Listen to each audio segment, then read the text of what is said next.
Whatever you do, strive to do it so well that no man living and no man dead and no man yet to be born can do it any better. But if you stay hungry, if you keep hustling, if you keep on your grind and get other folks to do the same, nobody can stop you. Excuses are tools of the incompetent, used to build bridges to nowhere and monuments of nothingness. But the future rewards those who press on. Nobody is going to give you anything that you have not earned. With patient and firm determination, we will press on. Well, we've got no time for excuses. Worry less about what you want to be and worry more about what you want to do. Stop complaining. Stop grumbling. Stop crying. We are going to press on. We've got work to do. You may have setbacks and you may have failures, but you're not done. You're not even getting started. And if you ever forget that, just look to history. Thomas Paine was a failed corset maker, a failed teacher, and a failed tax collector before he made his mark on history with a little book called Common Sense that helped ignite a revolution. Colonel Sanders didn't open up his first Kentucky Fried Chicken until he was in his 60s. Winston Churchill was dismissed as little more than a has-been who enjoyed scotch a little bit too much before he took over as Prime Minister and saw Great Britain through its finest hour. Your body of work is never done.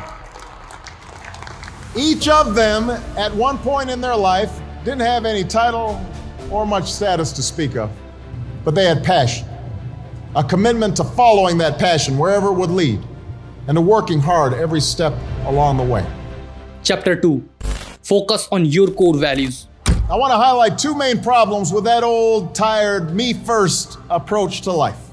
First of all, it distracts you from what's truly important, and it may lead you to compromise your values and your principles and your commitments. Think about it. It's in chasing titles and status, in worrying about the next election rather than the national interest and the interests of those who you're supposed to represent, that politicians so often lose their ways in Washington. They spend time thinking about polls, but not about principle. It was in pursuit of gaudy short-term profits and the bonuses that came with them that so many folks lost their way on Wall Street, engaging in extraordinary risks with other people's money. In contrast, the leaders we revere, the businesses and institutions that last, they are not generally the result of a narrow pursuit of popularity or personal advancement, but of devotion to some bigger purpose, the preservation of the Union, or the determination to lift a country out of a depression. Long live the cause of freedom. God save the king. The creation of a quality product, a commitment to your customers, your workers, your shareholders, and your community. A commitment to make sure that an institution is inclusive and diverse and giving opportunity to all. That's the hallmark of real success. Chapter 3. Build a team. You just don't succeed in any endeavor unless you've got a team that's been supporting you. And that's part of my political philosophy. It's really based on my own experience, which was, if somebody hadn't been out there looking out for me, starting with my mom, my grandmother, my grandfather, then I wouldn't have made it. You know, it wasn't because of my brilliance or something that these things happen. It had to do with people investing in you. And so we've got to make sure we're investing in the next generation, just like somebody invested in us. Chapter 4. Strive for excellence. Whatever you do, strive to do it so well that no man living and no man dead and no man yet to be born can do it any better. And I promise you, what was needed in Dr. May's time, that spirit of excellence and hard work and dedication and no excuses, is needed now more than ever. If you think you can just get over in this economy just because you have a Morehouse degree, you're in for a rude awakening. But if you stay hungry, if you keep hustling, if you keep on your grind and get other folks to do the same, nobody can stop you. Success may not come quickly or easily, but if you strive to do what's right, if you work harder and dream bigger, if you set an example in your own lives and do your part to help meet the challenges of our times, then I'm confident that together we will continue the never-ending task of perfecting our union. Chapter 5. Make no excuse. We know that too many young men in our community continue to make bad choices. And I have to say, growing up, I made quite a few myself. Sometimes I wrote off my own failings as just another example of the world trying to keep a black man down. I had a tendency sometimes to make excuses for me not doing the right thing. But one of the things that all of you have learned is there's no longer any room for excuses. I understand there's a common fraternity creed here at excuses are tools of the incompetent used to build bridges to nowhere and monuments of nothingness. Well, we've got no time for excuses. Not because the bitter legacy of slavery and segregation have vanished entirely, they have not. Not because racism and discrimination no longer exist. We know those are still out there.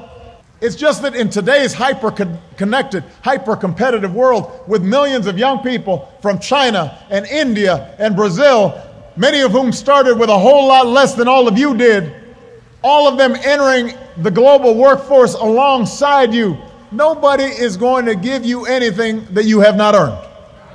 Nobody cares how tough your upbringing was. Nobody cares if you suffered some discrimination. And moreover, you have to remember that whatever you've gone through, it pales in comparison to the hardships previous generations endured, and they overcame them. And if they overcame them, you can overcome them too. Chapter 6. Be empathetic. Your experiences give you special insight that today's leaders need. If you tap into that experience, it should endow you with empathy, the understanding of what it's like to walk in somebody else's shoes, to see through their eyes, to know what it's like when you're not born on third base, thinking you hit a triple. It should give you the ability to connect. It should give you a sense of compassion and what it means to overcome barriers.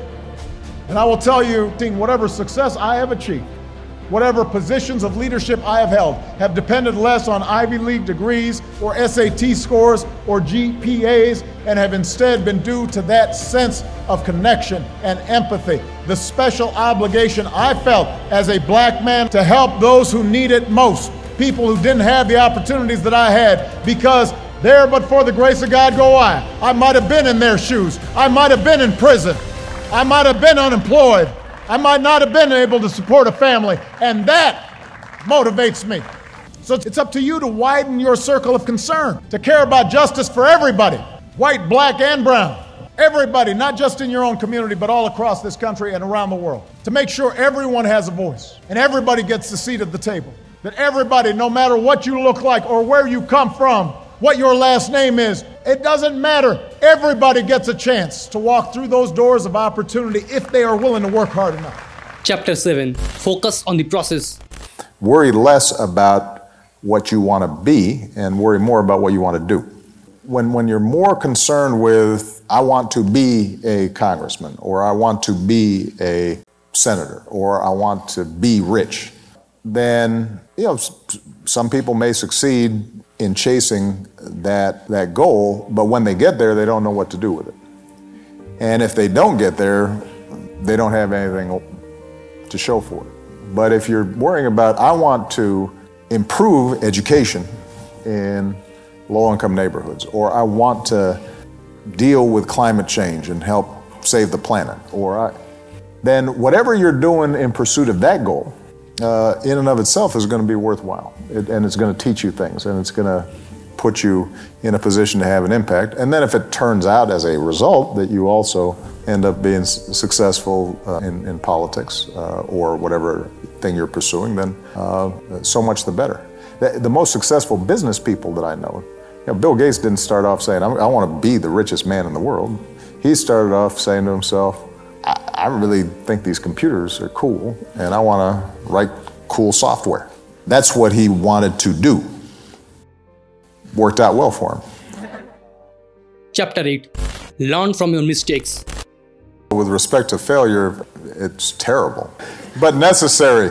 If you are going to try something hard, if you're putting yourself out there in some way, there are going to be times where you screw up or you don't succeed.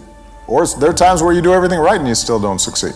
But that's not just true of politics or running a non-for-profit. That's true Some of you talked about being entrepreneurial. If you're starting a clothing line, that's a cutthroat business.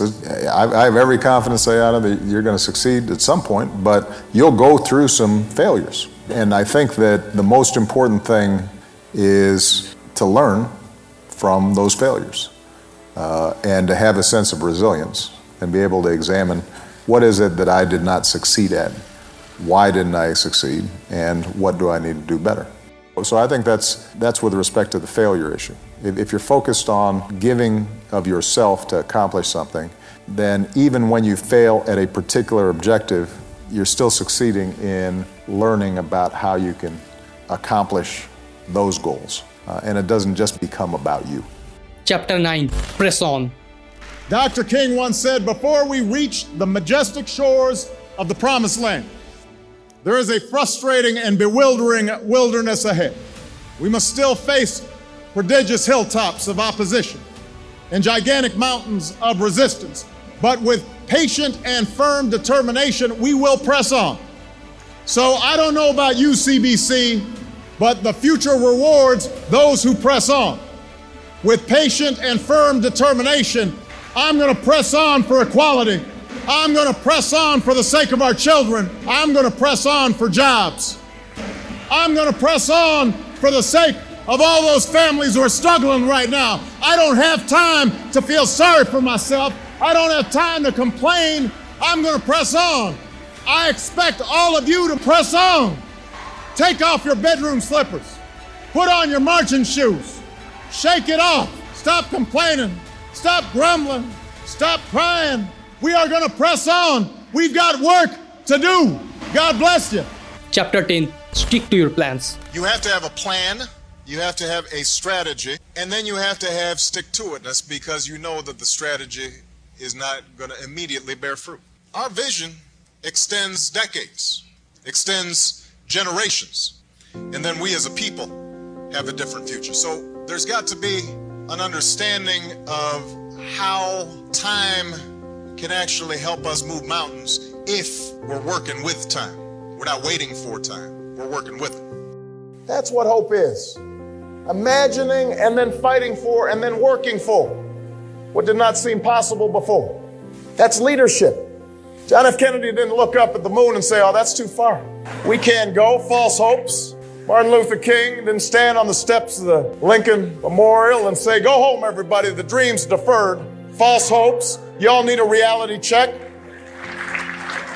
There is a moment in the life of every generation when that spirit of hopefulness has to come through if we are to make our mark on history. When we cast aside the fear and the doubt and the cynicism and we stop settling for what the cynics tell us we have to settle for, when we join together, when we make a determination and we are willing to fight on the basis of the conviction that we are going to keep the dream alive for those who still yearn for justice and still thirst for opportunity.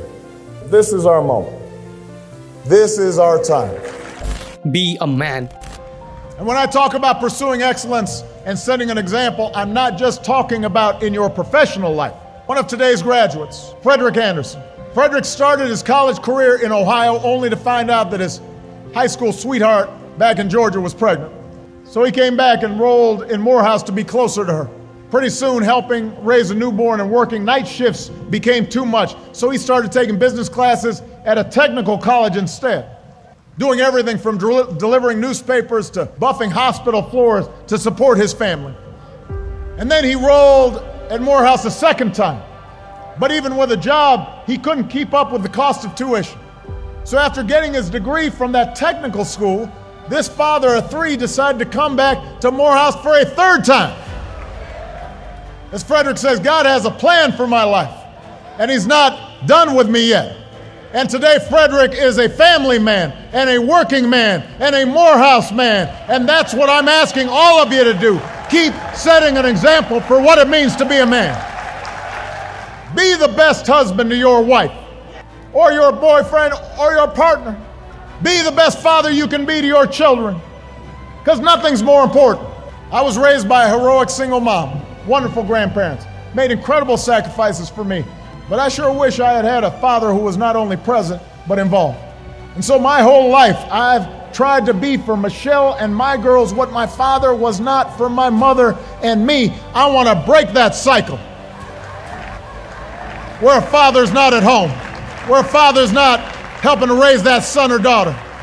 I want to be a better father, a better husband, a better man. It's hard work that demands your constant attention and frequent sacrifice. But I will tell you this, everything else is unfulfilled if we fail at family, if we fail at that responsibility. And there you have it, folks. Barack Obama's top 10 core values for achieving success. Let's take a quick recap.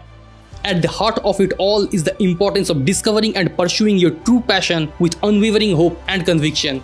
Without excuses, learn from your mistakes and stay focused on continuous improvement. Surround yourself with a strong team that shares your core values and have the empathy to understand different perspectives. When faced with challenges, press on and stick to your well-laid plans, and above all, strive for excellence in everything you do. And embrace the full breadth of what it means to be a man, a person of integrity, resilience, and full of character. These are the 10 core values that guided Mr. Barack Obama's extraordinary journey.